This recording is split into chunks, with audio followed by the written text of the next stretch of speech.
श्रीमान Barack Obama जी हमारे साथ हैं। पिछले कुछ महीनों से मन की बात मैं आपसे करता आया हूं, लेकिन आज देश के भिन्न भिन्न कोने से बहुत से लोगों ने सवाल पूछे हैं, लेकिन ज़्यादातर सवाल राजनीति से संबंधित है, विदेश नीति से संबंधित है, आर्थिक नीति से संबंधित है, लेकिन कुछ सवाल वो हैं जो दिल को छूने वाले हैं।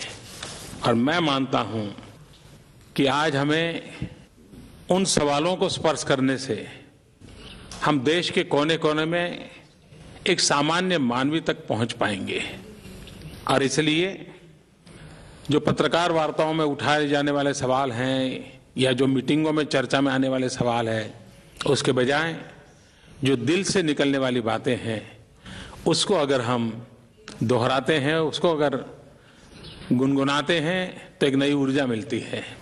और उस अर्थ में मैं समझता हूं कि ये सवाल मेरे दृष्टि से ज़्यादा अहम रखते हैं। आप लोगों को मालूम है, कुछ लोगों के मन में सवाल उठता है, बराक का अर्थ क्या है? तो मैं जरा ढूंढ रहा था कि बराक का अर्थ क्या है। तो स्वाहिली भाषा जो कि अफ्रीकन कंट्रीज में प्रचलित है, स्वाहिली भाषा में बराक का मतलब है वह जिसे आशीर्वाद प्राप्त है, वन हु इज ब्लेस्ड। मैं समझता हूं ये अपने आप में बराक के नाम के साथ एक बहुत बड़ा तोहफा भी उनके परिवार ने उनको दिया है। अफ्रीकन कंट्रीज उबंतु के प्राचीन विचार का अनुकरण करती आई है। यह विचार मानवता में एकजुटता का विचार है और वो कहते हैं I am because we are, मैं हूं क्योंकि हम है। मैं समझता हूं सदियों का भी अंतर है, सीमाओं का भी अंतर है, उसके बावजूद भी वही भाव जो भारत में हम कहते हैं वसुधैव कुटुंबकम, वही भाव दूर सुदूर अफ्रीका के जंगलों से भी उठते हैं। तो ये कितनी बड़ी विरासत हम मानव जात के पास हैं जो हमें जोड़ती है।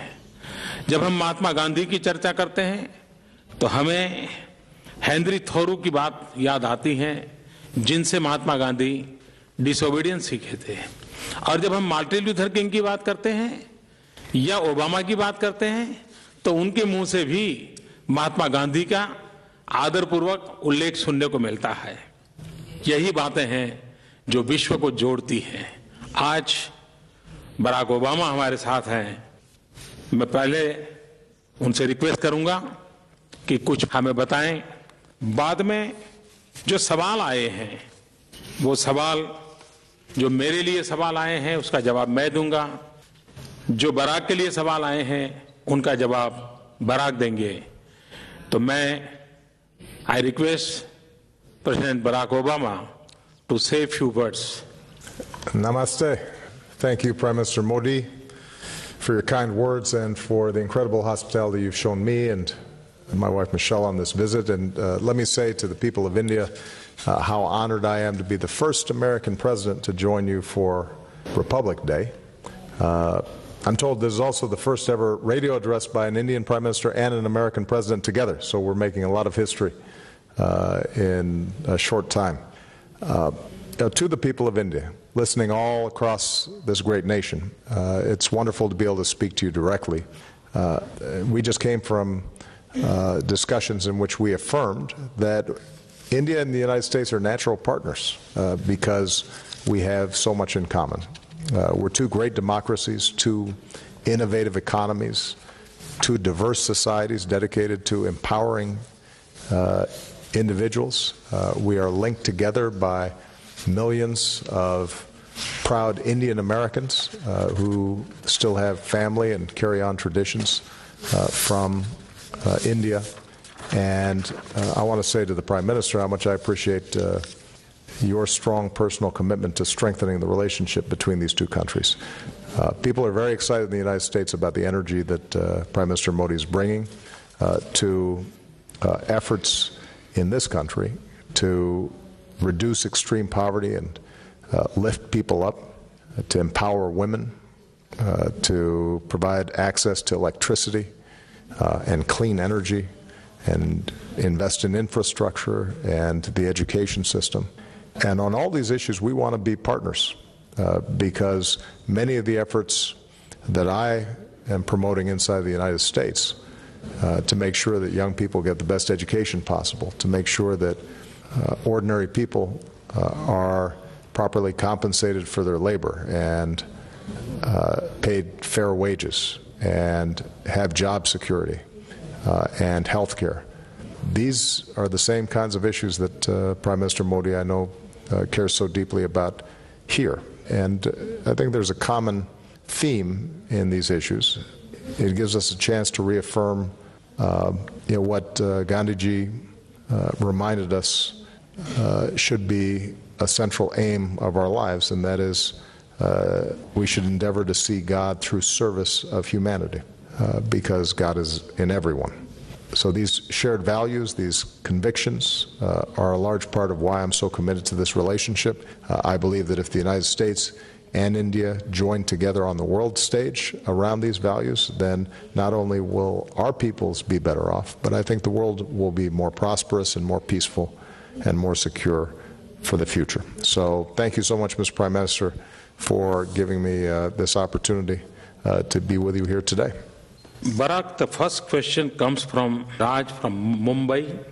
उनका सवाल है, अपनी बेटियों के लिए आपके स्नेह के बारे में सारी दुनिया जानती है।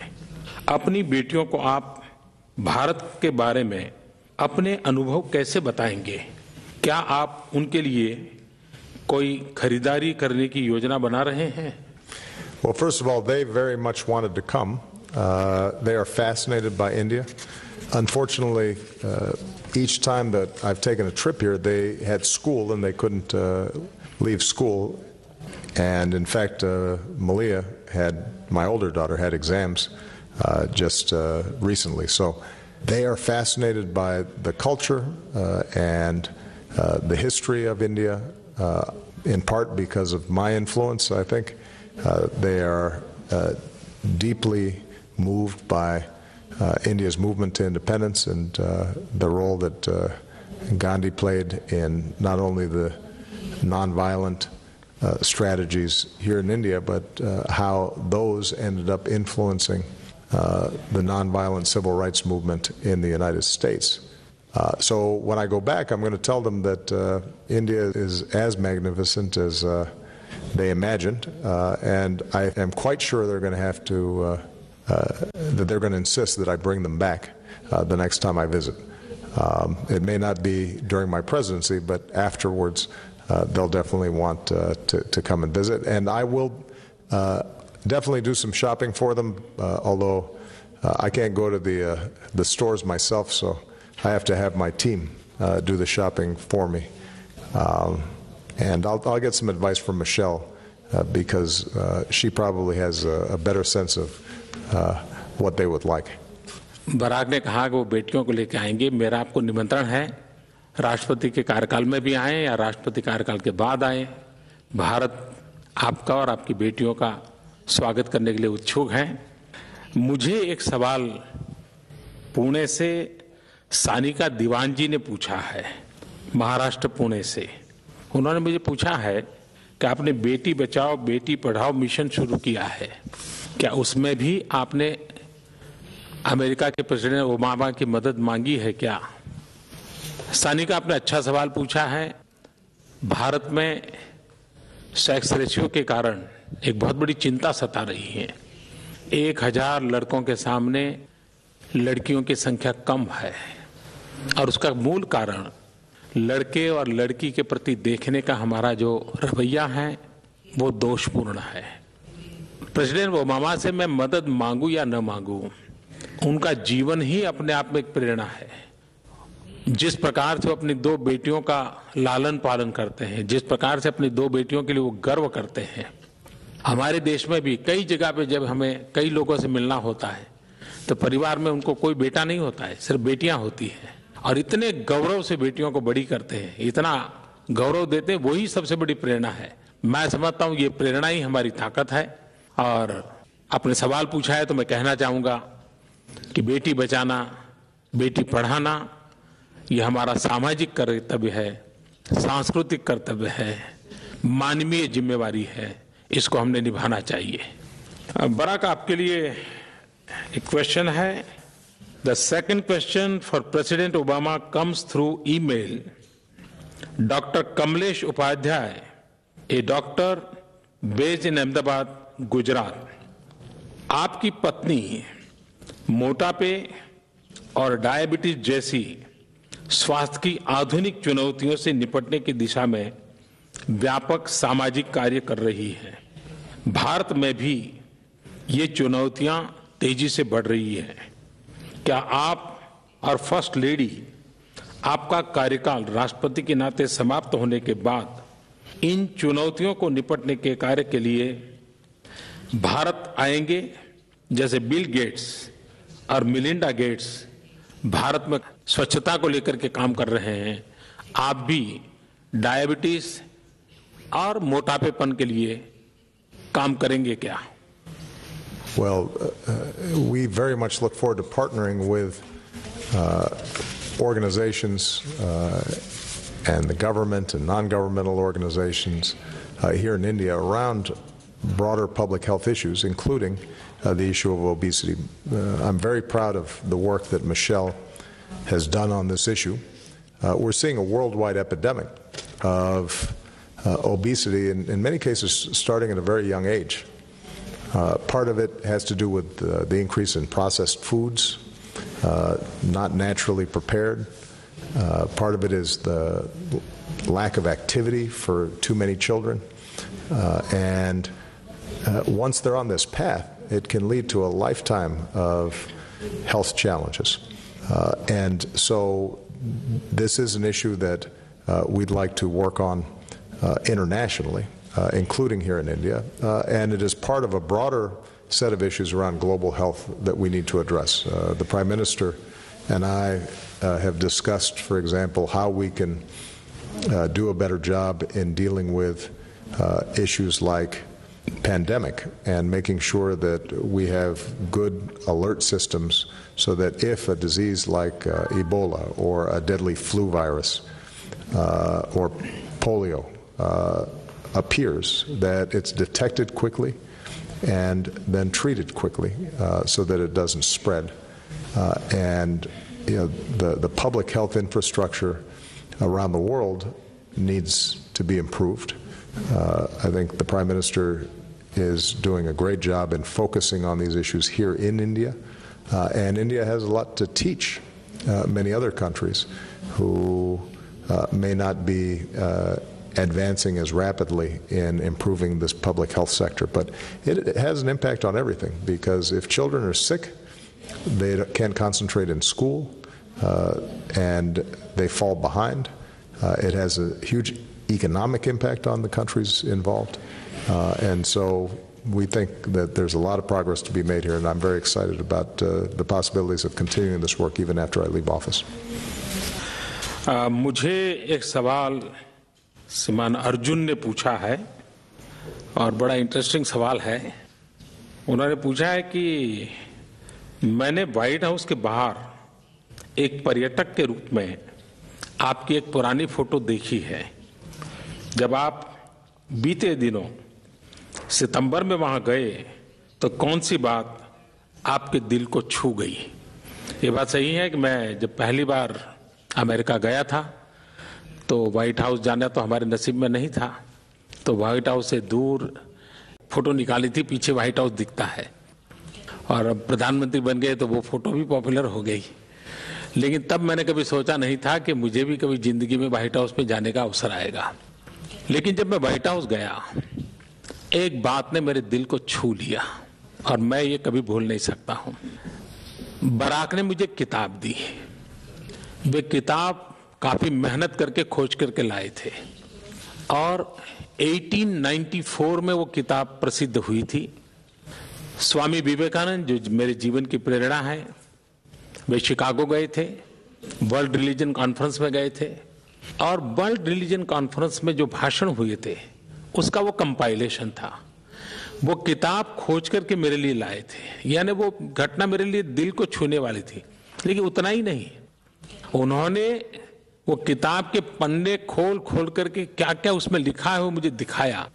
मतलब कि वो पूरी किताब देख चुके थे और इस गर्व के साथ मुझे कहा कि मैं उस शिकागो से आता हूं जहां स्वामी विवेकानंद आए थे। ये बातें मेरे मन को बहुत छू गई थी और मैं जीवन भर ये मैं अपनी विरासत मानता हूं। तो कभी व्हाइट हाउस के से दूर कहीं खड़े रह करके फोटो निकालना और फिर कभी व्हाइट हाउस में जाकर के जिनके प्रति मेरी श्रद्धा रही है उनके जीवन की किताब प्राप्त करना, आप कल्पना कर सकते हैं कि दिल को कितना स्पर्श कर गया होगा। बराक, आपके लिए एक क्वेश्चन है। Himani from Ludhiana, Punjab. Question is for you. Well, the question is, did you both imagine you would reach the positions that you've reached today? And it's interesting, Mr. Prime Minister, you talking about the first time you visited the White House and being outside that iron fence. The same is true for me. When I first went to the White House, I stood outside that same fence and looked in, and I certainly did not imagine that I would ever be visiting there, much less living there. I think both of us have been blessed with extraordinary opportunity, coming from relatively humble beginnings. And when I think about what's best in America and what's best in India, the notion that a tea seller or somebody who was born to a single mother like me could end up leading our countries is an extraordinary example of the opportunities that exist within our countries. Now, I think part of what motivates both you and I is the belief that there are millions of children out there who have the same potential, but may not have the same education, may not be getting exposed to opportunities in the same way. And so part of our job, part of government's job, is that young people who have talent and who have drive and are willing to work for it are able to succeed. And that's why emphasizing school, higher education, making sure that children are healthy, and making sure those opportunities are available to children of all backgrounds, girls and boys, people of all religious faiths and all races in the United States, is so important, because you never know who might be the next Prime Minister of India or who might be the next President of the United States. They might not always look the part right off the bat, and they might just surprise you if you give them a chance. Thank you Barack. ये सवाल हिमानी लुधियाना पंजाब से मुझे भी पूछा है कि क्या आपने कभी इस पद पर पहुंचेंगे इसकी कल्पना की थी। जी नहीं, कभी कल्पना नहीं की थी, क्योंकि मैं तो जैसे बराक ने बताया बहुत ही सामान्य परिवार से आता हूं। लेकिन मैं बहुत लंबे अरसे से सबको ये कहता आया हूं कि कुछ भी बनने के सपने कभी मत देखो। अगर सपने देखने हैं तो कुछ करने के देखो। जब कुछ करते हैं तो संतोष भी मिलता है और नया करने की प्रेरणा भी मिलती है। सिर्फ बनने के सपने देखते हैं और नहीं बन पाते हैं तो सिवाय निराशा कुछ हाथ नहीं लगता है। और इसलिए मैंने जीवन में कभी कुछ भी बनने का सपना देखा नहीं था। आज भी कुछ बनने के सपने दिमाग में है ही नहीं, लेकिन कुछ करने के जरूर हैं। और भारत माता की सेवा करना, 125 करोड़ देशवासियों की सेवा करना, इससे बड़ा सपना क्या हो सकता है, वो ही करना है। मैं हिमानी का बहुत आभारी हूं। एक क्वेश्चन है बराक के लिए from Om Prakash. Om Prakash is studying Sanskrit at JNU. He belongs to Jhunjhunu, Rajasthan. Om Prakash is a convener of Special Center for Sanskrit Studies in JNU. Well, this is a very interesting question. His question is, the youth of the new generation is a global citizen. He's not limited by time or boundaries. In such a situation, what should be the approach by our leadership, governments, as well as societies at large? And I think this is a very important question. You know, when I look at this generation that's coming up, they're exposed to the world in ways that you and I could hardly imagine. They have the world at their fingertips, literally. They can, using their mobile phone, get information and images from all around the world. And that's extraordinarily powerful. And what that means, I think, is that governments and leaders cannot simply try to govern or rule by a top-down strategy, but rather have to reach out to people in an inclusive way and an open way and a transparent way, and engage in a dialogue with citizens about the direction of their country. And you know, one of the great things about India and the United States is we're both open societies, and we have confidence and faith that when citizens have information and there's a vigorous debate, that over time, even though sometimes democracy is frustrating, the best decisions and the most stable societies emerge, and the most prosperous societies emerge, and new ideas are constantly being exchanged. And technology today, I think, facilitates that not just within countries, but across countries. And so I have much greater faith in India and the United States, countries that are open information societies, in being able to succeed and thrive in this new information age than closed societies that try to control the information that citizens receive. Because ultimately, that's no longer possible. Information will flow inevitably, one way or the other, and we want to make sure that we're fostering a healthy debate and a good conversation between all peoples. जो सवाल Barack को पूछा गया है, ओम प्रकाश चाहते हैं कि मैं भी उस विषय में कुछ कहूं। बहुत ही अच्छा जवाब बराक ने दिया है, बड़ा इंस्पायरिंग है। मैं इतना ही कहूंगा कि एक जमाने में खास करके कम्युनिस्ट विचारधारा से प्रेरित लोग थे, वे दुनिया में एक आह्वान करते थे और वो कहते थे, workers of the world unite, दुनिया के मजदूर एक हो जाओ। ऐसा एक नारा कई दशक तक चलता रहा था। मैं समझता हूं आज की जो युवा की शक्ति है, आज की युवा की जो पहुंच है, इसको देखते हुए मैं यही कहूंगा कि यूथ यूनाइट द वर्ल्ड, युवकों दुनिया को एक करो। मैं समझता हूं उनमें ये ताकत है और वे कर सकते हैं। अगला सवाल है सीए पिकाशु मुथा, ये मुंबई से पूछ रहे हैं और उन्होंने मुझे पूछा है, आप किस अमेरिकन नेता से इंस्पायर्ड है? वैसे जब छोटे थे तो कैनेडी की फोटो दिखा करते थे हिंदुस्तान के अखबारों में, बड़ी इंप्रेसिव थी उनकी पर्सनालिटी। लेकिन आपका सवाल है किसने इंस्पायर किया? मुझे बचपन में पढ़ने का शौक था और मुझे बेंजामिन फ्रैंकलिन का जीवन चरित्र पढ़ने का अवसर मिला था। 1700 साल की समय काल उनका, और वो अमेरिका के राष्ट्रपति नहीं थे, लेकिन वो जीवन चरित्र इतना प्रेरक है। एक व्यक्ति अपने जीवन को बदलने के लिए समझदारी पूर्वक कैसे प्रयास करता है, नींद ज्यादा आती है तो नींद कम करने के तरीके क्या हो सकते हैं, ज्यादा खाने का मन करता है तो कम खाने की तरफ जाना है तो कैसे जाना, काम करते करते अपने साथी लोग नाराज होते हैं, उनको लगता है कि देखो ये तो कुछ करते ही नहीं है, मिलते ही नहीं है, तो इस समस्या का समाधान कैसे करना। ऐसे ऐसे छोटे छोटे विषयों को उन्होंने अपने बायोग्राफी में लिखा है। और मैं तो हर एक को कहता हूं कि हमने बेंजामिन फ्रैंकलिन के जीवन चरित्र को पढ़ना चाहिए। आज भी मुझे वो प्रेरक देता है। और बेंजामिन फ्रैंकलिन एक बहुआयामी व्यक्तित्व था उनका।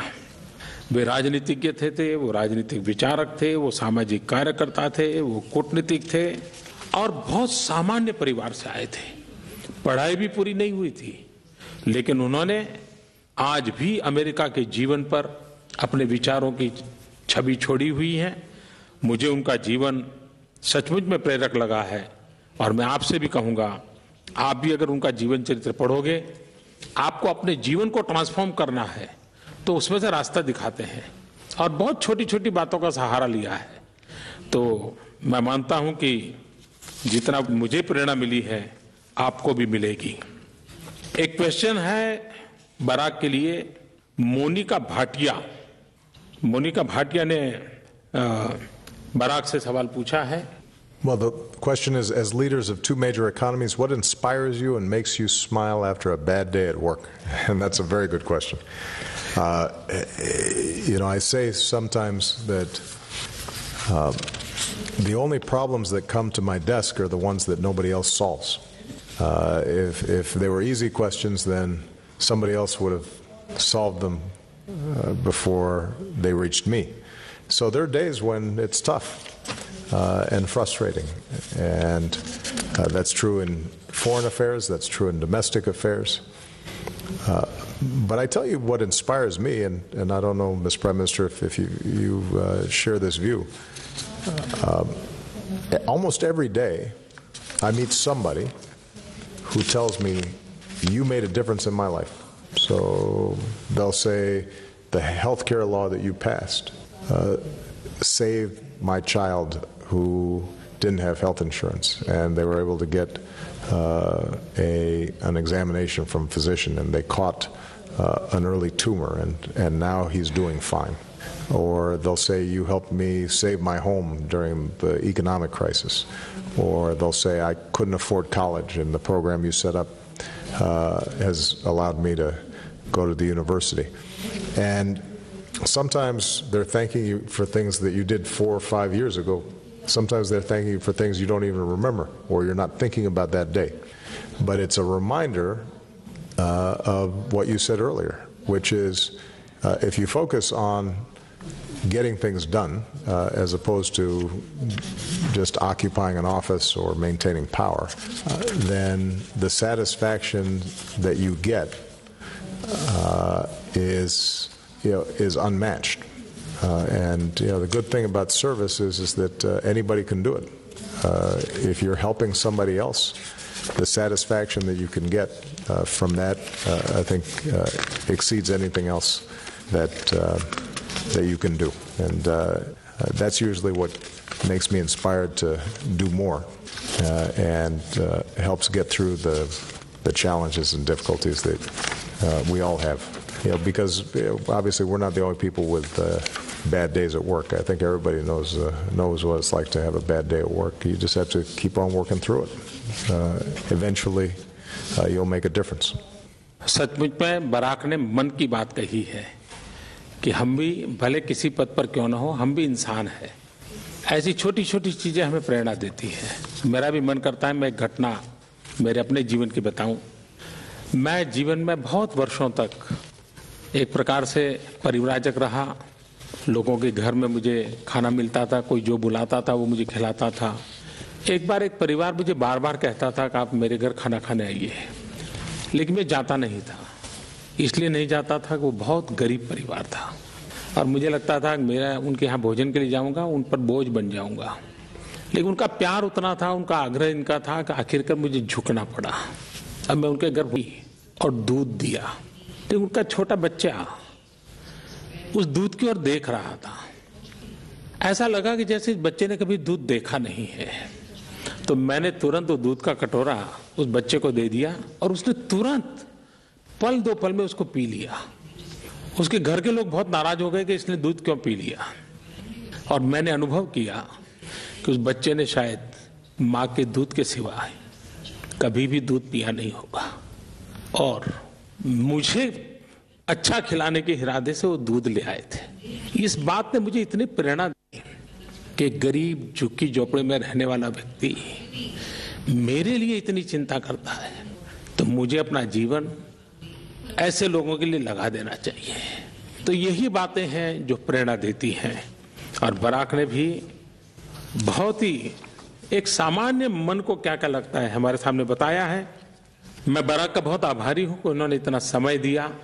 और मन की बात सुनने के लिए मैं देशवासियों का भी आभारी हूं। मैं जानता हूं कि भारत में रेडियो हर घर पहुंचा हुआ है, हर गली पहुंचा हुआ है। और ये रेडियो मन की बात, स्पेशल मन की बात, ये आवाज हमेशा हमेशा गूंजती रहेगी। मुझे एक विचार आया है, मैं आपके सामने रखता हूं। मेरी और बराक के बीच आज जो बात हुई है, इसकी एक ई बुक निकाली जाए। मैं चाहता हूं कि जो मन की बात को ऑर्गेनाइज करते हैं ई बुक निकालें। और मैं आपसे भी कहता हूं कि आप जो श्रोताओं ने ये मन की बात सुनी है, तो आप भी जरूर इसमें पार्टिसिपेट कीजिए। और उसमें से जो बेस्ट 100 विचार मिलेंगे उसको भी मेरी और बराक की इस किताब के साथ हम जोड़ेंगे और एक ई बुक निकालेंगे। और मैं चाहता हूं कि आप लोग ट्विटर हो, फेसबुक हो, ऑनलाइन कुछ लिखना चाहते हो तो आप #YesWeCan इस हैशटैग के साथ हमें लिखिए। Eliminate poverty, yes we can. Quality health care to all, yes we can. Youth empowered with education, yes we can. Jobs for all, yes we can. Global peace and progress, yes we can. मैं चाहता हूं कि इस tagline के साथ आप भी इस मन की बात सुनने के बाद अपने विचार, अपने अनुभव, अपनी भावना पहुंचाइए। उसमें से जो बेस्ट 100 होगी उसको हम सिलेक्ट करेंगे और मैंने और बराक ने जो बातें की हैं उसकी किताब में उसको भी जोड़ देंगे। और मैं मानता हूं सच में ये हम सबके मन की बात बन जाएगी। फिर एक बार बराक का बहुत बहुत आभार, आप सबका भी बहुत बहुत आभार। और 26 जनवरी के इस पावन पर्व पर बराक के यहाँ आना मेरे लिए गर्व की बात है, देश के लिए गर्व की बात है। बहुत बहुत धन्यवाद।